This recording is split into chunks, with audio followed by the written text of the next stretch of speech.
The communication habits that heal marriage. One conversation can bring healing or create distance. One tone of voice can calm tension or deepen hurt. And many couples do not realize that healthy communications are not built through one big moment. It's built through small daily habits repeated consistently over time. In this video, we're going to talk about the communication habits that help marriages heal, reconnect, and grow emotionally stronger. Because communication is not just about exchanging information. It's about helping your spouse feel heard, valued, safe, and understood.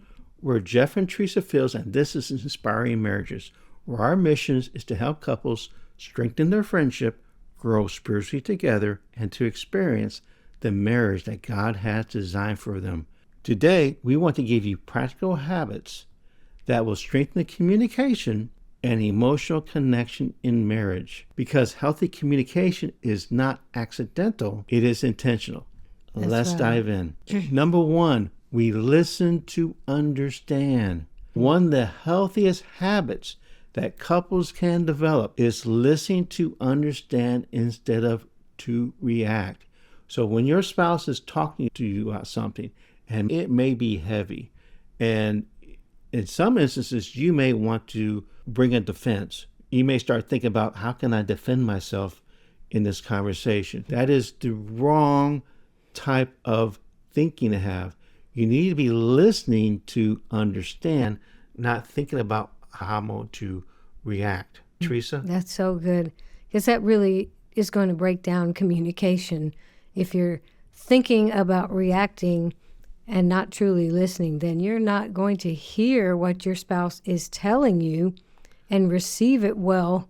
If you're already trying to have a reaction or response, or this is what I think about this, that's the wrong attitude, isn't it, Jeff? Because when you start to listening to react, those conversations become arguments. They do. Because people stop listening halfway through. And they begin to prepare their defense instead of seeking to understand what their spouse is saying. Healthy communication slows down enough to truly hear each other. Point number two, your tone matters. Tone affects communication tremendously. Sometimes the words themselves are not the biggest issue. Sometimes it's the body language, it's the tone, it's right. The look in your eyes.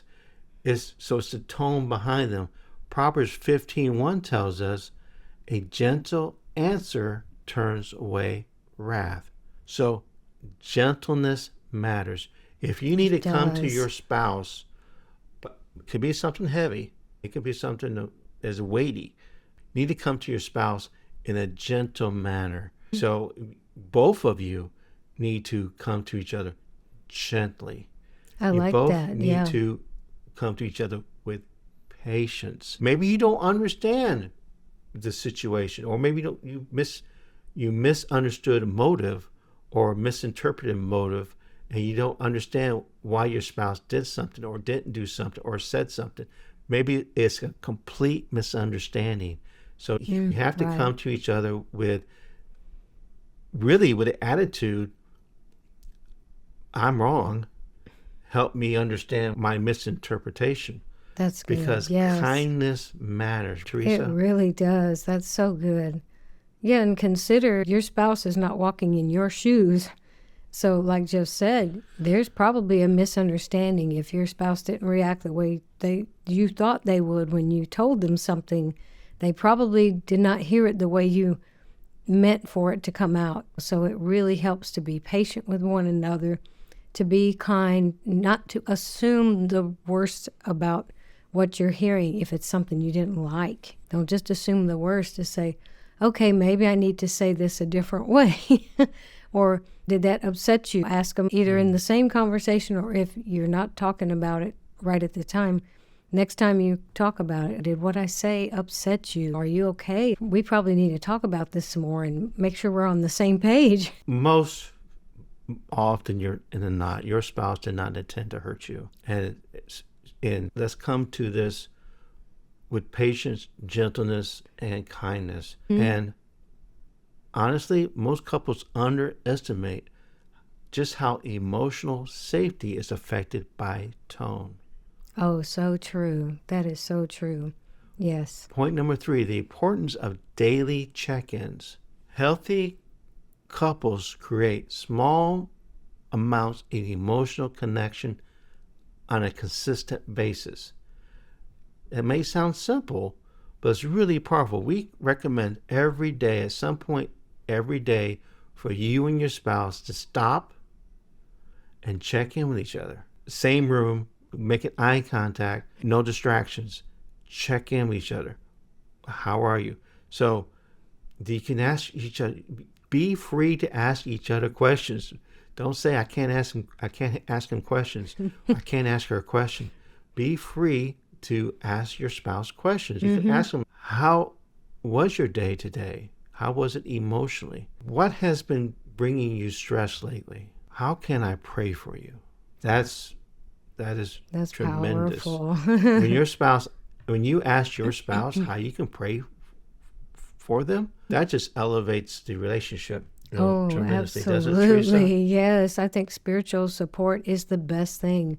If I'm praying for Jeff about his job during the day, it kind of helps sometimes to know how to pray for him, but if it's something he can't tell me because it's something they're not allowed to talk about from work, I understand that, but he can just say, it was rough.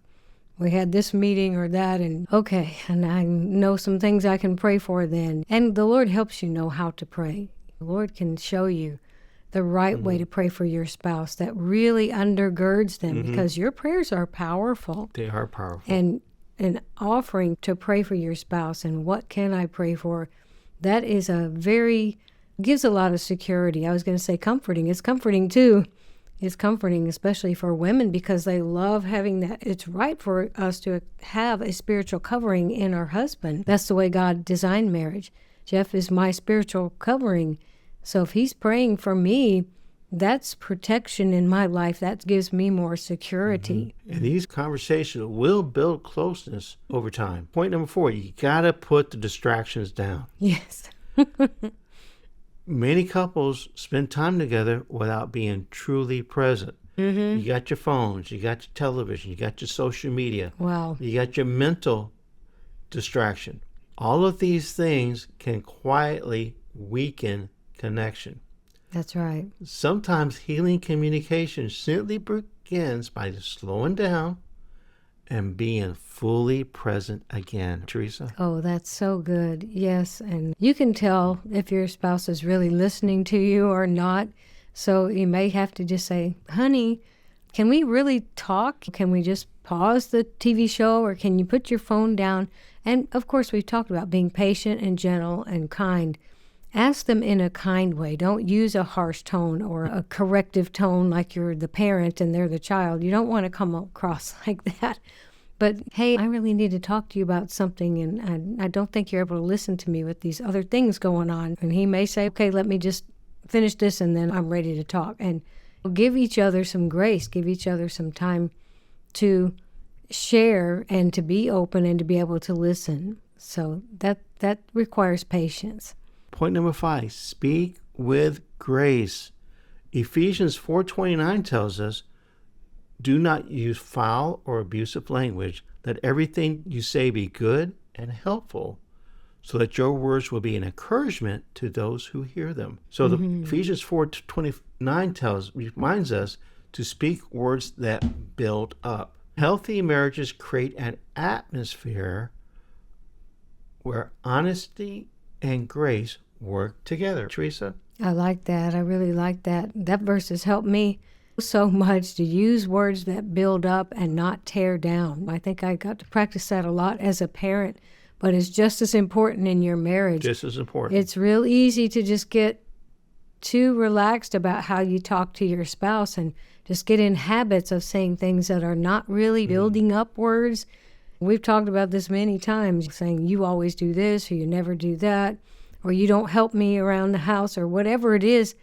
those are not building up words. So we need to say, wow, you do this, such a good job with this. And if you can take a few minutes, can you help me with this over here right now? Whatever it is, just be building up your spouse and let them know you appreciate them and you appreciate what they do.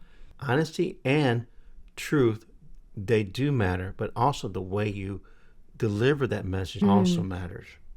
So we seen communication habits shape the emotional atmosphere of a marriage, and small, healthy habits repeated consistently can transform connection over time.